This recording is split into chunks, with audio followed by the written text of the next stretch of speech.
Hey gang, Jamie Aston. Had a subscriber ask me more about my Fishfinder mount for my kayak, so I'm going to do a quick video because I'm trying to get to the water and go fishing right now.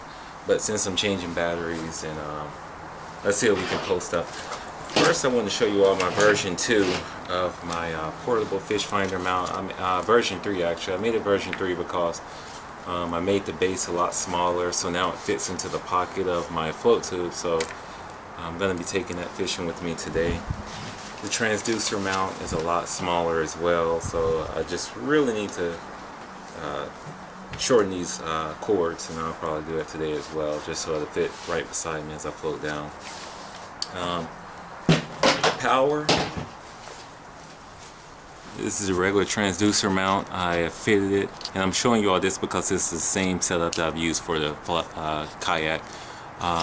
Put it onto a 9-volt battery, just soldered it on there, and you just take 8 AA batteries, and you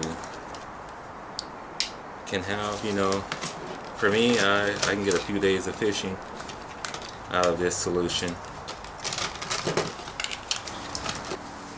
The case that I use for the portable Fishfinder mount is nothing but a cell phone dry bag, and it has a nice little clip on it. I can just clip it and hang it off, whatever vessel I'm on.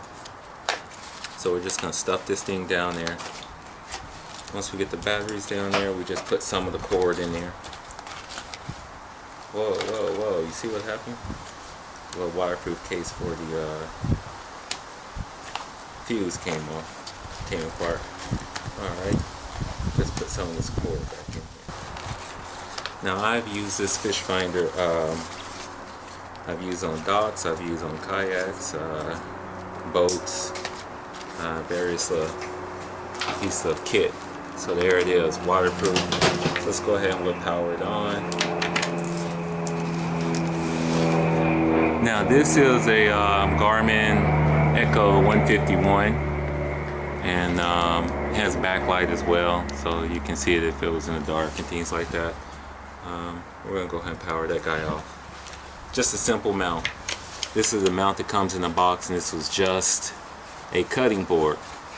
That's all it is.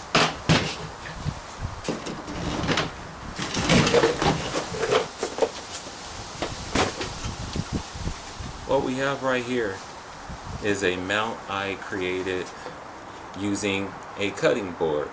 I used a heat gun to get it to bend so I can get the angle that I want it to fill in the kayak, and the Scotty rod mount fits inside of. That's all it is, clamping it down. Otherwise it's the same type of mounting solution.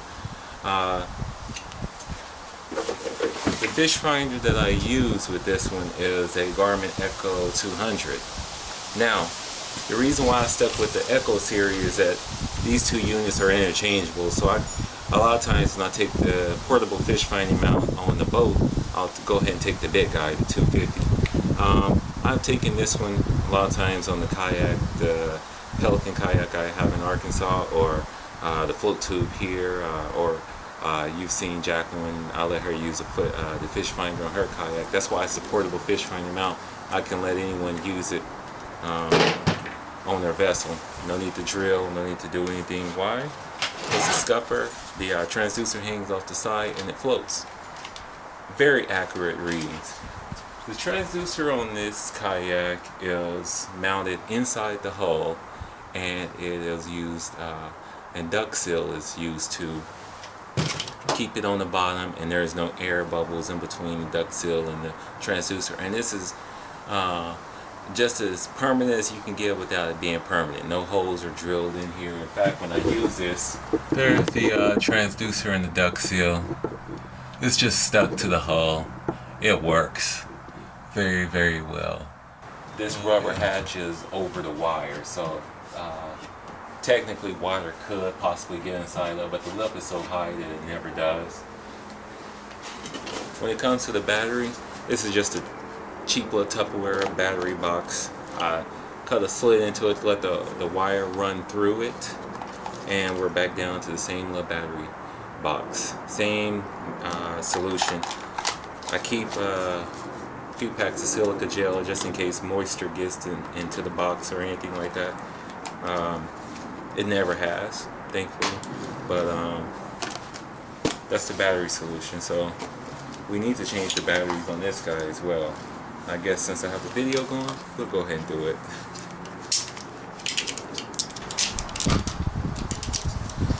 When it comes to the battery usage, I do get my 12 volts. These units will run all the way up until you get to about 7.2 volts. Then that's when it'll start to die. And you have to think about 7.2 volts divided by each battery. Each battery holds a 1.5 volts, and that's why we're using 8 to get to 12. Let's go ahead and get some close-up shots of my mount. That's what the question was specifically asked for. So we just have zip ties running along the cable. You know, very, very simple process. If I ever made it permanent, I would run the cables underneath here. That's why I have this hole. But right now, this little Velcro is right there because on the kayak itself, I have just a little Velcro right there. So when it's mounted, when it's on there, then it'll kind of just keep it from shaking around and rattling because it has the Velcro holding it in place. The Garmin Echo come with these little rubber stops, so when you take the Fishfinder off, you can protect the wires. So I really appreciate that for both solutions. That I've never got any water or anything inside just because of the rubber caps. But that's all it is. Very, very simple solution. Just a little mount.